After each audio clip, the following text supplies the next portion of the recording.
Hi friends, welcome back. तो भाई ये सुनो, लिख कर दो कि रास्ते में गोली नहीं मारोगे। इनकाउंटर के डर से रिजवान ने यूपी पुलिस के पकड़े पैर। मतलब अब उनको ये डर है कि भैया रास्ते में जब तक हमें लेके आएंगे रास्ते में ही कुछ ना हो जाए। अब उनको वो डर खाया जा रहा है। जब तुमने वो किसी और के ऊपर किया था इस टाइप का, तब तुमको वो डर नहीं था?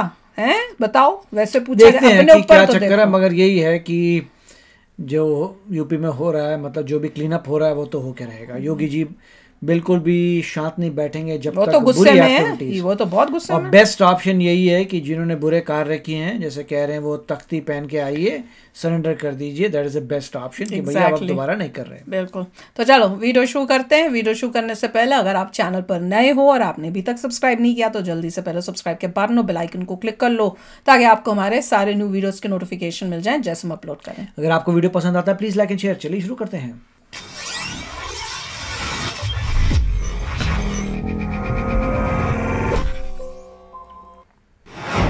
योगी की पुलिस के पैरों में गिरा रिजवान, हाथ जोड़कर बोला मुझे गोली तो नहीं मारोगे। ये दोनों लोग लिखत दे दे कि हम गोली नहीं मारेंगे और हम आराम से इनके साथ में चलने के लिए तैयार हैं। इसको यहाँ क्या लगा? उत्तर प्रदेश में योगी सरकार आने के बाद से हालात किस तरह से बदले हैं ये पूरा देश देख रहा है। योगी की तर्ज पर बाकी राज्यों में भी अपराधियों के खिलाफ ताबड़तोड़ एक्शन लिए जाने लगे हैं। माफियाओं के प्रति योगी के तेवर देख यूपी के साथ साथ बाकी राज्यों की जनता भी कहने लगी है कि मुख्यमंत्री हो तो योगी। पंजाब के लिए भी बोल रहे हैं कि भैया उनके बिहार के लिए भी निकल गया है। अतीक अहमद और मुख्तार अंसारी जैसे बाहुबली उदाहरण के तौर पर आपके सामने हैं। एक वक्त पर इनका साम्राज्य था, लेकिन उस बसे बसाए साम्राज्य को योगी ने जड़ से उखाड़ फेंकने की कसम खा ली है।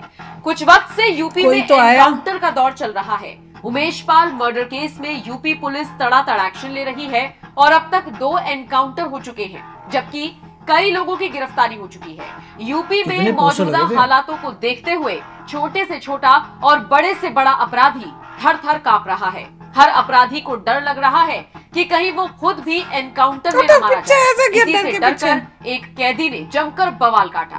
कैदी हाई वोल्टेज ड्रामा करता रहा और कहता रहा कि आप मुझे लिख कर दो कि गोली नहीं मारोगे। उससे क्या होगा? लिख कर देने से लोग लिखत दे दे कि हम गोली नहीं मारेंगे और हम आराम से इनके साथ में चलने के लिए तैयार हैं। रस्सी भी लाए हैं। हमारा कोई विवाद नहीं है किसी से। ये पूरा मामला यूपी के हरदोई से सामने आया है। दरअसल हरदोई जिले के मेडिकल कॉलेज परिसर में पुलिस की मौजूदगी में एक अपराधी ने खूब बवाल काटा। वो पुलिस से बार बार आग्रह करता रहा कि आप मुझे लिख कर दो, वचन भरो कि मुझे गोली नहीं मारोगे। इस कैदी ने तो डर कर ये भी कह दिया कि योगी ने ऐसी कौन सी बूटी सुंघा दी है जो पुलिस पैर पर ही गोली मारती है। कैदी ने चिल्ला चिल्ला कर कहा कि पहले लिख कर दो कि गोली नहीं मारी जाएगी, तभी पुलिस के साथ जाऊंगा।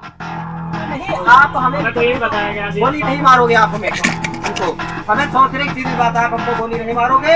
आप हमको लिखत दीजिए और गंगा तरफ हाथ उठाकर कसम खाइए गोली नहीं मारेंगे। दरअसल योगी राज में कई शातिर अपराधी पुलिस एनकाउंटर में घायल हो चुके हैं, इसीलिए ये अपराधी भी डरा हुआ था। रिजवान नाम के इस आरोपी पर अपनी ही पत्नी पर एसिड अटैक करने का आरोप है। उसकी शिकायत पर इसे गिरफ्तार किया गया था, हालांकि बाद में वो फरार हो गया। इसके बाद उसके खिलाफ गैर जमानती वारंट जारी किया गया। 5 महीने पहले ही उसने अदालत में सरेंडर कर दिया था। अच्छा। अब चूंकि रिजवान गुर्दे की बीमारी से जूझ रहा है, लिहाजा उसे डायलिसिस के लिए अस्पताल लाया गया था। यहाँ पर रिजवान ने डायलिसिस तो नहीं कराया, लेकिन हाँ जोर जोर से चिल्लाकर हंगामा करना शुरू कर दिया। दरअसल रिजवान इतना डरा हुआ था कि वो पुलिसकर्मियों के साथ एम्बुलेंस में बैठने को तैयार नहीं था। ऐसे में उसने पुलिस से वचन लेने की बात कही। जैसे ही वो जमकर हंगामा करने लगा, वैसे ही पुलिस ने उसे समझाने की कोशिश की, लेकिन बाद में बहुत मुश्किल से कहीं जाकर वो माना और गाड़ी में बैठने को तैयार हुआ। वैसे अपराधियों का योगी राज में डर अच्छा है। थर थर कांपना ये दिखाता है कि वो दूर नहीं जब यूपी अपराधी, क्योंकि अपराधी समझ गए हैं उनके लिए अब यूपी सुरक्षित नहीं है। बहरहाल जिस तरह से योगी अपराधियों को कड़ी चुनौती देते हैं, उनके उस बयान के साथ आपको छोड़े जा रहे हैं। वो तो बड़ा, वो तो बहुत गुस्से में, और कमेंट करके अपनी राय हमें जरूर। वो तो बहुत ही था, ये कमाल का है। वही वाला होगा।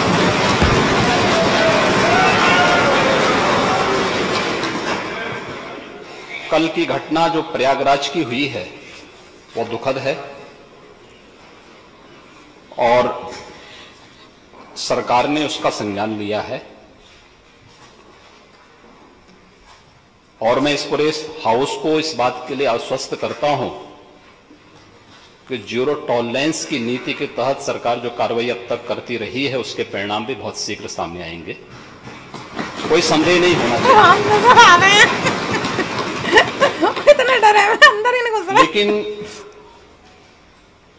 जो ये अपराधी हैं, जो ये माफिया हैं, आखिर ये पाले किसके द्वारा गए हैं? ये तो बड़ा मजेदार था, जो उधर बैठे हुए हैं ये यहाँ पर बात जवाब आ जाए। ये जब अभी आपका नाम तो नहीं लेगा, आपने तकलीफ हुई थी, ये बड़ा अच्छा था। नाम भी लेंगे, जो भी है किसी का नाम नहीं लिया ना, किसी का नाम तो सच नहीं कि समाजवादी पार्टी ने उन्हें सांसद बनाया था, नाम भी आ गया। नाम नहीं लेना है, नाम ही आया। लो मैं नाम ले लेता हूँ। प्रदेश पार्टी जिस किसी भी पार्टी का रहा हो, बताइए अपराधी भी तो किस पार्टी का था, किस पार्टी का था? गुस्से में सारे अपराधियों को पालेंगे, ये उनको माल्यार्पण करेंगे और उसके बाद तमाशा बनाते हैं आप लोग। एक तरफ अपराधियों को प्रश्रय देंगे, उन्हें गले का हार बनाएंगे और दूसरी तरफ फिर दोषारोपण भी करेंगे। मैं उन्हीं पे आ रहा हूं, उन्हीं बातों पर चर्चा करने के लिए आ रहा हूं।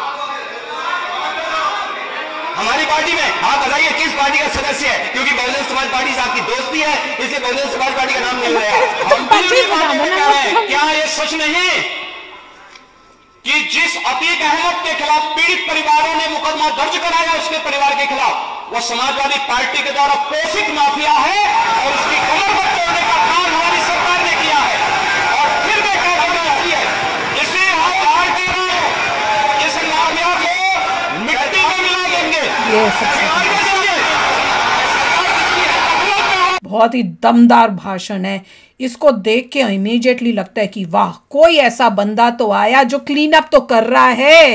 इतनी बुरी हालत थी। अच्छा, इन लोगों को जो दिखा रहे थे, क्या नाम है उसका, आतिक अहमद जो भी नाम है, और एक और किसी को देखा था कैसे दादे बन के मूछें देखी थी कैसे ऐसे करके खड़ी हुई हैं। अभी उन लोगों को पकड़ा नहीं गया, शायद एक को तो पकड़ा हुआ है ना, वो मेरे ख्याल से गुजरात में, और उसको गुजरात से जो है यहाँ यूपी में लेके आना है। बताओ, मैं ठीक बोल रही हूँ ना? मैंने कहीं पढ़ा था। एक बचा हुआ है, इसका मतलब कौन बचा हुआ है? दो लिखाए थे, उन दो में से लगता है कोई एक पकड़ लिया, एक बचा हुआ है शायद। ये मेरे को कंफ्यूज ही करके रखेंगे। आप बताओ भैया, कौन सा दूसरा है? दो लोग दिखाए थे उन्होंने। मेरे को लगता है दोनों को पकड़ा हुआ है। फिर तो बताओ, अच्छी बात है। मेरे को तो यही लग रहा है। वो दूसरा जिस साइड वाले को तो मुझे पता है कि पकड़ लिया है, वो आतिक अहमद। डर ये है कि उनका एनकाउंटर ना हो जाए, शायद ये लोग बोल रहे हैं। नहीं, मेन है कि और जहाँ पे वो बंदा था वो तो अलग सा है जिसको एनकाउंटर का डर लगा हुआ है, मगर जो भी है इनको भी लगा हुआ है। जो आतिक अहमद है उसको भी लगा। उसकी बीवी इतना वो कर रही है कि भाई मेरे पति को जब तक लेके, बेटा भी इनका उसको भी पकड़ा हुआ है, उसका भी उनको डर लगा हुआ है कि बेटे का ना हो जाए, तो उनको दोनों का डर लगा हुआ है। और मेरे ख्याल से जो फादर है वो तो आतिक जो भी नाम है, वो जो है वो तो गुजरात में है, उस गुजरात से वहां लाना है। मैंने कहा अब मुझे ये नहीं समझ में, मैंने ढूंढा नहीं। ये बताओ वो गुजरात कैसे, वहां गुजरात में पकड़ा गया? वो यहाँ से भाग के क्या गुजरात गया हुआ था और वहां पकड़ लिया? उसको ये नहीं पता Gujarat is not a great place. Punjab भाग जाता, दिल्ली भाग जाता। चले जो भी है, सबको डर ये लग रहा है नहीं, पर दिस इज फैंटास्टिक कि कैसे अब क्या होगा उनके साथ, दे डोंट नो क्या होगा। अमेजिंग। और काम देखो कैसे बता रहे हैं कि क्या क्या किए, और अब अपने आप पे हो रहा है। तो वो हॉस्पिटल में वो अपना करने ही नहीं जा रहा इलाज, और वो कह रहा है कि भैया तुम मेरे को, यहाँ पे छोटे मोटे लोग जो है वो भी छोटे मोटे भी डर गए हैं कि भैया पहले लिख कर दो, लिख के दो, उसके बाद हाथ खड़े करके पता नहीं क्या वचन दो, पता नहीं क्या डरा हुआ था। उनमें से एक जो पुलिस वाला था उसके मुंह पे हंसी थी। क्या बोल रहा है? पर नहीं, मैं ये सोच रही हूँ अब पुलिस वालों में भी होगा कि देखो कहाँ पहले हमें ऐसे दबा के रखा हुआ था, मिनिस्टर्स ने हमें अपना चमचा बनाया था कि हम अपनी ड्यूटी नहीं कर सकते थे। अब हम अपना काम करके गलत लोगों को पकड़ रहे हैं और उनमें डर है, तो उनको भी तो मिलता होगा ना कुछ जोश और उस टाइप से कि देखो हम काम अपनी ड्यूटी कर रहे हैं, जो एक्चुअल काम करना चाहते हैं। गंदे भी पुलिस वाले हमने सुने हैं होते हैं, पर जो एक्चुअली देश की सेवा, लोगों की सेवा कर रहे हैं, अब उनको तो लगेगा ना कि अब देखो अब वाकई कांप रहे हैं हमको देख के जो गुंडे मवाली है। मजेदार था वैसे वो। तो चलो फ्रेंड्स, चलते हैं, मिलेंगे नेक्स्ट वीडियो में बहुत ही जल्द। Till then take care and bye bye. तो अगर आप मेरे इस चैनल पे नए हो तो जल्दी से सब्सक्राइब के बटन को हिट करो और बेल आइकन को क्लिक करो, ताकि आपको मेरा जब नया वीडियो मैं लगाऊं आपको उसके बारे में जल्दी से पता चल जाए।